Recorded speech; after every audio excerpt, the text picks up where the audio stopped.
নতুন বন্ধুদের উদ্দেশ্যে আজকে আবারও একটি ভিডিও নিয়ে আসলাম। আশা করি আপনাদের উপকারে আসবে। তো নতুন বন্ধুরা সবাইকে এবং পুরাতন বন্ধুরা সবাইকে যারা যারা আমার ভিডিওটি দেখতেছেন দেখবেন সবাইকে সালাম দিচ্ছি। আসসালামু আলাইকুম ওয়া রাহমাতুল্লাহি ওয়া বারাকাতুহু। প্রাণপ্রিয় শ্রদ্ধেয় সম্মানিত বড় ভাই ছোট ভাই যারা যে যেখান থেকে আমার ভিডিওটি ওয়াচিং করতেছেন অবশ্যই সম্পূর্ণ ভিডিওটি দেখে যাবেন, শুনে যাবেন এবং ভিডিওটি সম্পূর্ণ শুনে লাস্টে একটা কমেন্ট বক্সে আপনাদের মূল্যবান মতামতটা রেখে যাবেন আশা করি। আর আমাদের আল হুদা মিডিয়াতে এখন পর্যন্ত যারা যুক্ত নয় অবশ্যই যুক্ত হয়ে যাবেন। প্রতিনিয়ত আপনাদেরকে কিছু না কিছু একটু টিপস, কিছু না কিছু একটু পরামর্শ দেওয়ার চেষ্টা করব। তো আজকে যে বিষয়টা নিয়ে আমি কথা বলতে চাচ্ছি, বিষয়টি হচ্ছে নতুন কন্টেন্ট ক্রিয়েটার, একদম নতুন, যারা একদম নতুন 1000, 2000, 100, 200 ফলোয়ার্স নিয়ে কাজ শুরু করতেছেন বা এই 2025-এ কাজ শুরু করে দিয়েছেন। আপনাদের উদ্দেশ্যে আজকের আমার এই মেসেজটি ভাই।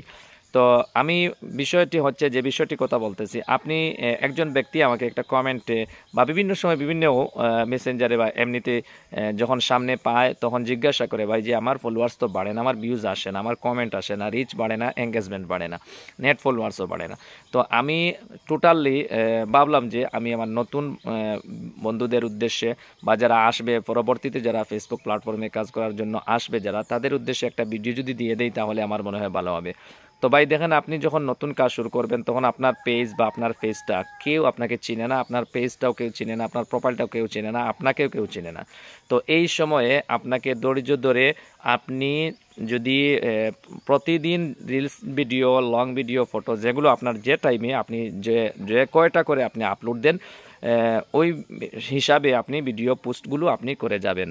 পাশাপাশি আপলোডের পর কিন্তু আপনাকে নতুন অবস্থায় বেশিরভাগ সময় অন্যান্য পেজ বা প্রোফাইলে বা লাইভে আপনাকে সময় দিতে হবে।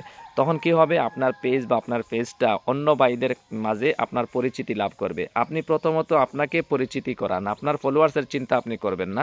আপনি বিভিন্ন বন্ধুদের কমেন্ট বক্সে চলে যান, বিভিন্ন লাইভে আপনি চলে যান, বিভিন্ন জায়গায় গিয়ে আপনি আপনার কাজটা ধারাবাহিক চলে যান। তবে আপনার ভিডিও পোস্ট যেগুলো আছে, ফটোজ যেগুলো আছে, এগুলো কিন্তু আপনি ধারাবাহিক টাইম মেনটেন করে আপলোড দিবেন।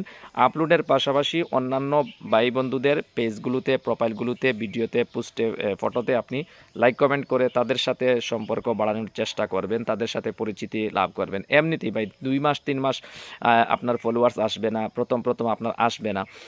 আর দ্বিতীয়ত হচ্ছে আপনার ভিডিও কোয়ালিটিটি ভালো করতে হবে। আপনার মাঝে যে প্রতিভা যেটা রয়েছে, আপনার অন্তরে যেটা লুকিয়ে রয়েছে, সেটা তুলে ধরতে হবে অডিয়েন্সদের মাঝে, মানুষের সামনে। যদি আপনি আপনার প্রতিভা তুলে ধরতে পারেন তাহলে অবশ্যই সবাই আপনাকে চিনবে। তো আপনাকে সবাই চেনার জন্য এই কাজটা, দুইটা কাজ করতে হবে। আপনার ভিডিও কোয়ালিটিটা ভালো করতে হবে, অর্থাৎ আপনার ভিতরে লুকিয়ে থাকা প্রতিভাগুলোকে বের করে দিতে হবে এবং অন্যান্য প্রোফাইল বা পেজে আপনাকে সময় দিতে হবে। তবেই আপনার ভিউজ এবং ফলোয়ার্স সবগুলো আস্তে আস্তে বাড়বে। আশা করি বুঝতে পেরেছেন সবাই। সবাই ভালো থাকবেন, সুস্থ থাকবেন। আল্লাহ হাফিজ। পরবর্তী অন্য কোনো ভিডিওতে দেখা হবে। আসসালামু আলাইকুম ওয়া রাহমাতুল্লাহি ওয়া বারাকাতুহু।